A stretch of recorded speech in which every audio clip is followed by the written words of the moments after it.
ਵੀਰ ਜਿਹੜੇ ਪਾਕਿਸਤਾਨ ਕਦੋਂ ਆ ਰਹੇ ਹੋ, ਮੁਹੰਮਦ ਲੁਕਮਾਨ ਸਾਹਿਬ ਪੁੱਛ ਰਹੇ ਜੀ। ਬਹੁਤ ਪਿਆਰ ਤੁਹਾਨੂੰ। ਆਵਾਂਗੇ ਪਾਕਿਸਤਾਨ ਅਸੀਂ, ਹਜੇ ਅੱਜੇ ਨਾ, ਮੈਂ ਭਾਜੀ ਨਾਲ ਗੱਲ ਹੋਈ ਆ ਸਾਡੀ, ਇਹ ਪਾਕਿਸਤਾਨ ਜਾਣ ਵਾਲੀ ਗੱਲ ਹੋਈ ਆ। ਇਹ ਵੀ ਇਹਨਾਂ ਨੇ ਵੀ ਕਿਹਾ, ਮੈਂ ਕਿਹਾ ਮੇਰੀ ਵੀ ਤਮੰਨਾ, ਮੈਂ ਜਾ ਕੇ ਉੱਥੇ ਆਉਣਾ, ਮਿਲ ਕੇ ਆਉਣਾ, ਤੇ ਆਵਾਂਗਾ ਜੀ, ਜ਼ਰੂਰ ਆਵਾਂਗਾ। ਬਹੁਤ ਕਮੈਂਟ ਇਹੀ ਆ ਗਏ ਪਾਕਿਸਤਾਨ ਦੇ ਕਿ ਪਾਕਿਸਤਾਨ ਕਦੋਂ ਆ ਰਿਹਾ। ਸੋ ਬਾਈ ਜ਼ਰੂਰ ਕੋਸ਼ਿਸ਼ ਕਰਨਗੇ। ਲਾਸਟ ਤੇ ਸੁਣਾ ਦੇਣਾ, ਬਾਈ ਹੁਣਾਂ ਨੇ ਜਾਣਾ ਹੈ, ਲੇਟ ਬਹੁਤ ਹੋ ਗਏ ਕਿ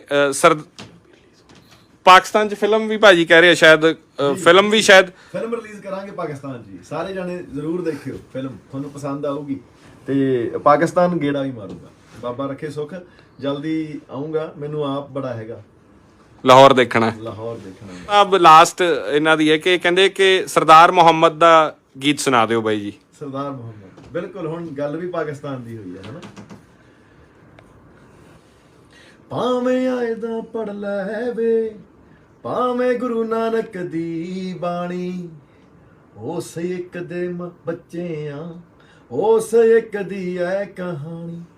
ਭਾਵੇਂ ਆਏ ਦਾ ਪੜ ਲੈ ਵੇ, ਭਾਵੇਂ ਗੁਰੂ ਨਾਨਕ ਦੀ ਬਾਣੀ, ਉਸ ਇੱਕ ਦੇ ਬੱਚੇ ਆ, ਉਸ ਇੱਕ ਦੀ ਐ ਕਹਾਣੀ।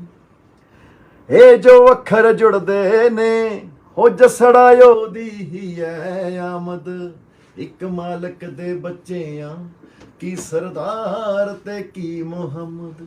ਇੱਕ ਮਾਲਕ ਦੇ ਬੱਚੇ ਆ, ਕੀ ਸਰਦਾਰ ਤੇ ਕੀ ਮੁਹੰਮਦ। ਬਹੁਤ ਧੰਨਵਾਦ ਭਾਜੀ, ਥੈਂਕ ਯੂ ਸੋ ਮਚ। ਔਰ ਫਿਲਮ ਦੇਖਣ ਜਾਇਓ ਸਾਰੇ ਜਿਹੜੇ ਬਾਈ ਨੂੰ ਪਿਆਰ ਕਰਦੇ ਹੋ। ਔਰ ਟੋਬਾ ਟੇਕ ਸਿੰਘ ਤੋਂ ਪਾਕਿਸਤਾਨ ਤੋਂ ਪਿਆਰ ਹੈ। ਥੈਂਕ ਯੂ ਸੋ ਮਚ ਸਾਰਿਆਂ ਦਾ ਜੀ। ਇੰਟਰਵਿਊ ਜ਼ਰੂਰ ਦੇਖਿਓ ਤੇ ਫਿਰ ਉਦੋਂ